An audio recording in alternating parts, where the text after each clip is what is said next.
kita masuk malam ke-21. Artinya dua fase pertama bulan Ramadan sudah kita lalui dan kita masuk ke fase ketiga. Ya.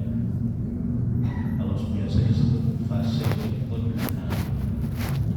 Dan pada malam 21 disunahkan i'tikaf. Jadi 10 akhir bulan Ramadan itu disunahkan i'tikaf untuk tawakkul Lailatul Qadar, untuk mendapatkan mencari menunggu malam Lailatul Qadar. Mudah-mudahan di 10 akhir bulan Ramadan ini kita mendapat keberkahan dengan datangnya malam Lailatul Qadar dan dapat kita beribadah pada malam tersebut. Amin ya rabbal alamin.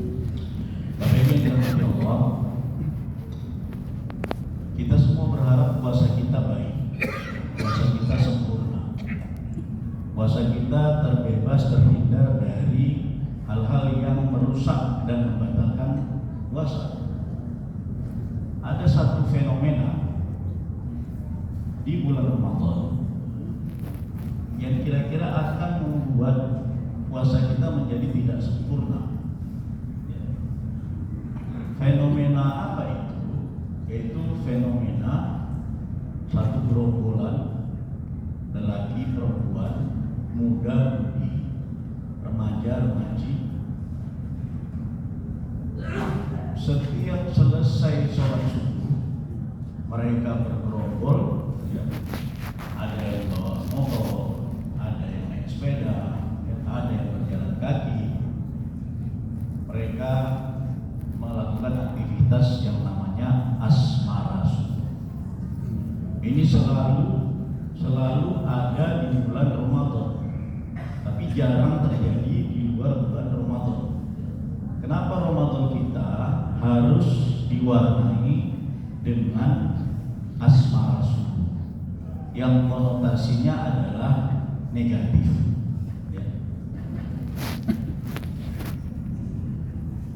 Asmara subuh ini dengan term dan konteks yang saya sebutkan tadi itu sudah difatwakan oleh MUI Sumatera Utara bahwa hukumnya haram.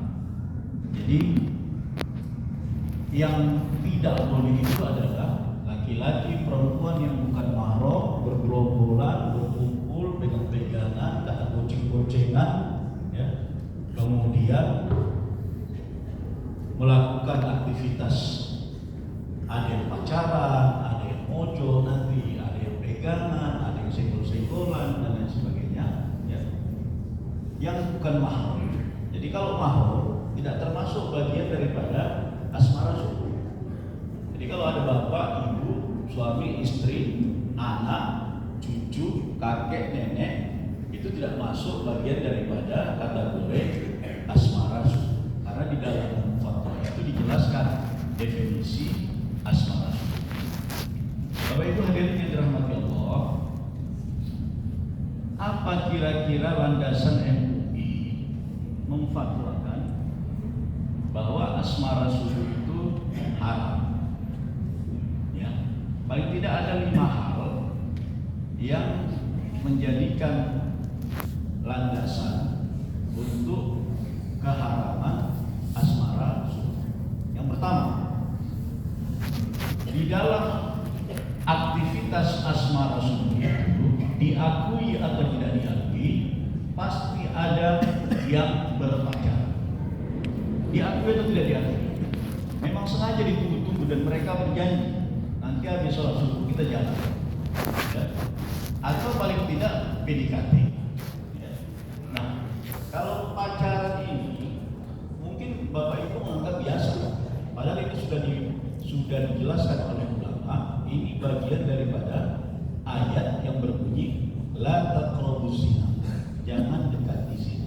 Jadi Quran tidak hanya melarang zina, tapi mendekati zina pun dilarang. Muqaddimat zina. Di antara muqaddimah zina itu adalah berpacaran. Ya, jadi pacaran itu bagian daripada la taqrabuz zina. Nah,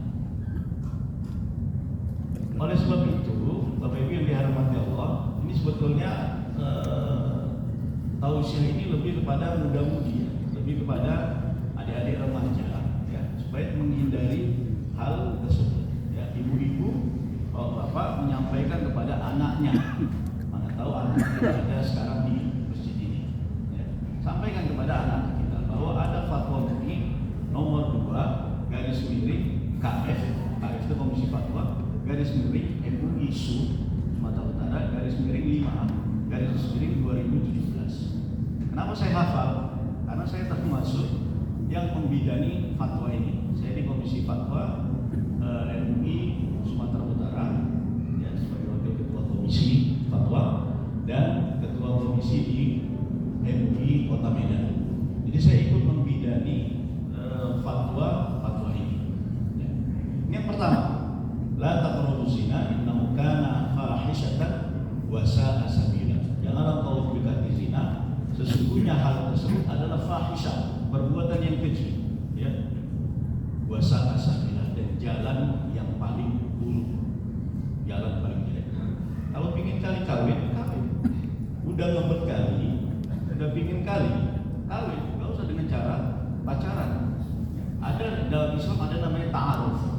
Silakan ta'aruf, ya. Tapi bukan dengan jalan membawa pasangan, jalan ke sana, jalan kemari, ya. Berboncengan, makan di sana, berbuka di sana, berbuka di sini dan lain sebagainya. Ya. Ikuti jalan yang diajarkan oleh Islam dengan ta'aruf.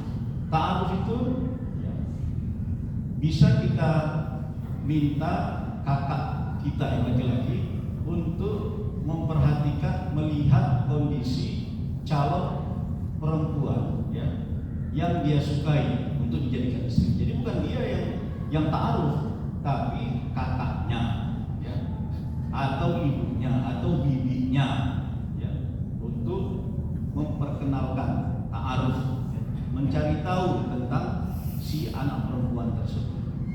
Bapak Ibu hadirin yang dirahmati Allah, itu yang pertama. Yang kedua, di dalamnya ada unsur ikhtilat. Ya.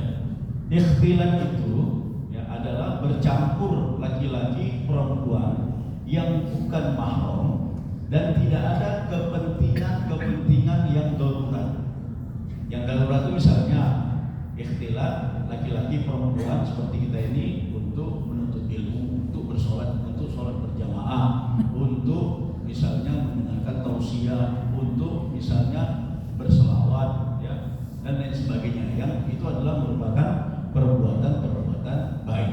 Tapi khulwat, bergabung laki-laki perempuan yang bukan mahram dalam suatu tempat untuk hal-hal yang tidak darurat itu tidak dibolehkan. Ya. Dalam Al-Quran disebutkan,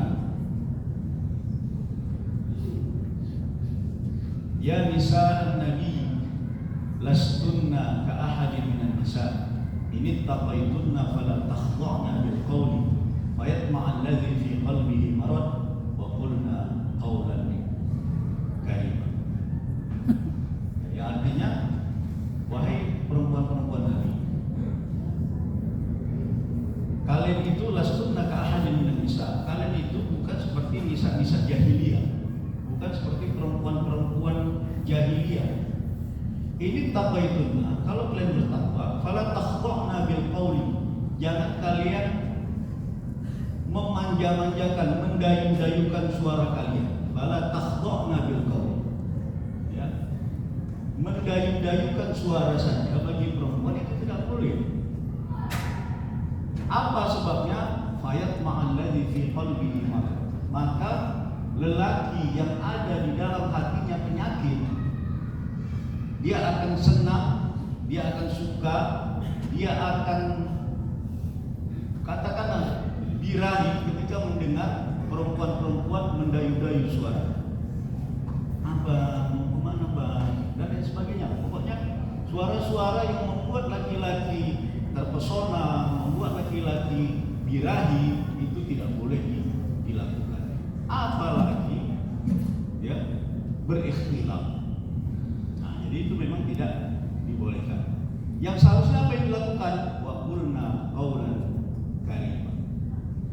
Tapi katakanlah, ucapkanlah kata-kata yang mulia, kata-kata yang baik, kata-kata yang tidak mendayu-dayu, suara yang tidak dibuat-buat.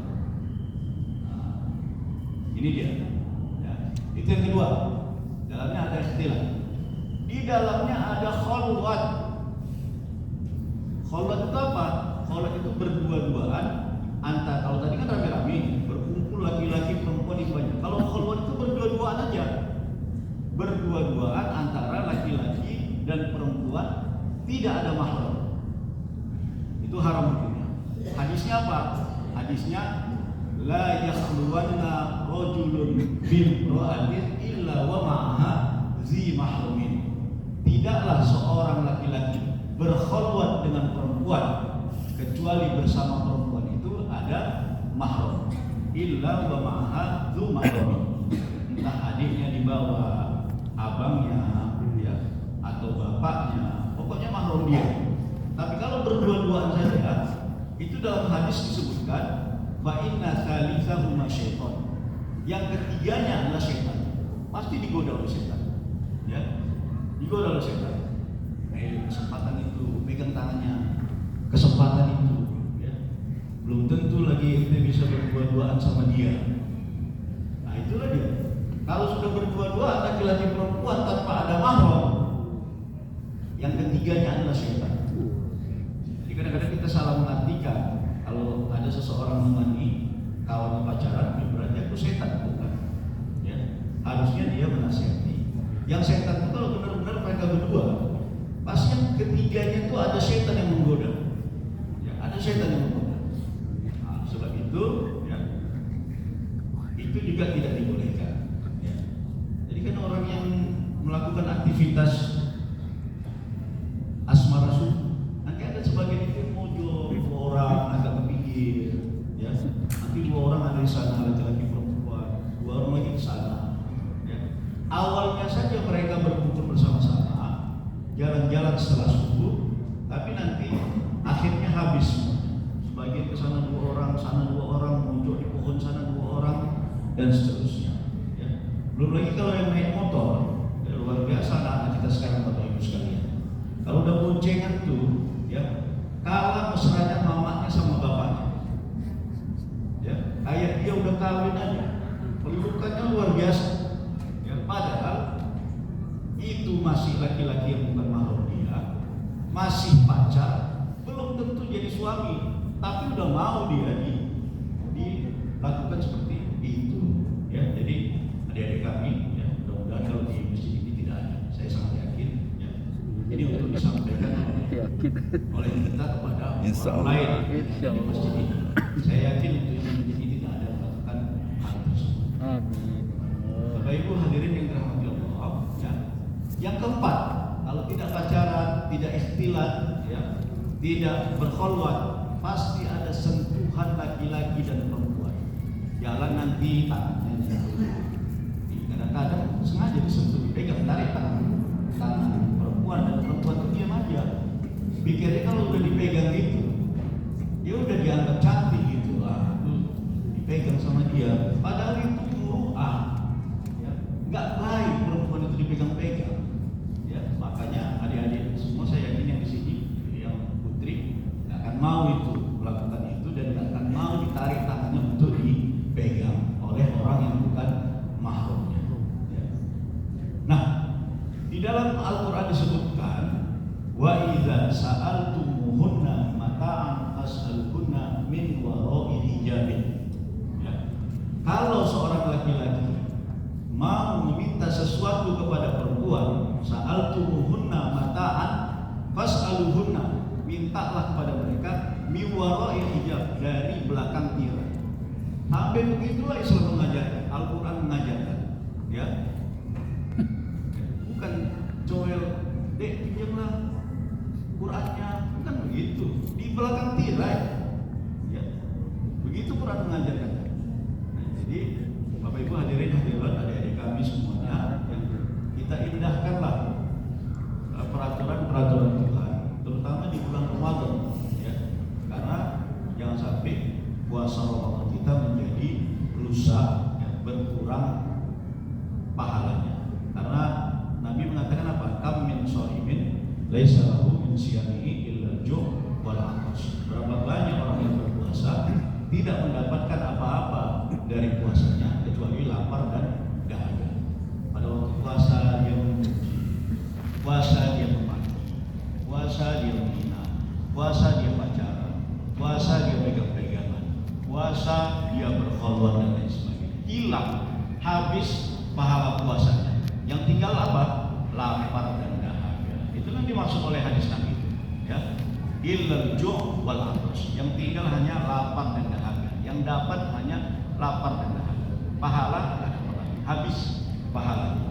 Karena dipotong dengan perbuatan-perbuatan mungkarat, ya, yang tidak dibolehkan oleh syariat Islam. Yang terakhir, Bapak Ibu yang dirahmati Allah, ya. Di dalam aktivitas asmara subuh itu ada unsur mengganggu orang lain, mengganggu jalan orang, ya. Itu pasti. Berjalan 10 orang berbaris, ya, kedepannya ada 20 orang, ya. Kemudian lari sana lari sini, memakan badan jalan, ya, bahu jalan, badan jalan semuanya dimakan, trotoar juga dimakan, ya. Orang yang mau lewat, mau beraktivitas, yang mau belanja dan lain sebagainya terganggu. Nah, yang jelek itu nama Islamnya, mungkin inilah orang Islam. Kalau udah puasa, heboh kali. Islam yang benar. Padahal itu adalah individu-individu, ya, bukan Islam. Islam tidak pernah mengajarkan asmara subuh, tapi individu-individunya, ya, yang melakukan itu. Padahal dalam Islam itu dalam hadis disebutkan iyyakum wal julusa fil turuqat. Dilarang kalian untuk duduk di jalan, duduk aja di jalan, di pinggir jalan. Itu tidak dibolehkan oleh Islam, ya, tidak dibolehkan. Apalagi, ya, membuat keonaran, ya, dan ribut, nanti bawa motor itu motornya geber-geber, ya, teriak-teriak dan lain sebagainya, ya. Malu Islam itu. Jadi orang Islam itu al-muslimu man salima al-muslimuna min yadihi wa lisanihi. Orang Islam itu adalah orang yang selamat orang lain dari lisannya dan dari tangannya. Kalau orang lain tak selamat, masih terganggu dengan dia, ya, maka saya kira dipertanyakan Islamnya. Karena Nabi mengatakan al-muslimu, seorang muslim itu adalah man salimal muslimuna min yadihi wa lisanihi, yang terbebas orang Islam yang lain dan orang-orang lain dari lisannya dan dari tangannya. Kalau masih ada orang keberatan, tersinggung dengan lisan kita, tersinggung dengan tangan kita, ya, merasa terganggu dengan perbuatan kita, sikap kita, maka dipertanyakan keislaman kita. Harusnya kita wujudkan, ya, kita tunjukkan kepada sesama muslim dan non muslim bahwa Islam itu kalem, Islam itu santun, Islam itu baik, Islam itu menghormati yang Islam dan non Islam. Saya kira itu tausiah pada malam hari ini. Mudah-mudahan kita semua terhindar dari hal-hal yang disebutkan tadi dan dapat menyampaikannya kepada kawan-kawan kita, saudara-saudara kita yang tidak hadir pada malam hari ini. Itu yang dapat saya sampaikan. Mohon maaf atas kekurangan. Wassalamualaikum warahmatullahi wabarakatuh.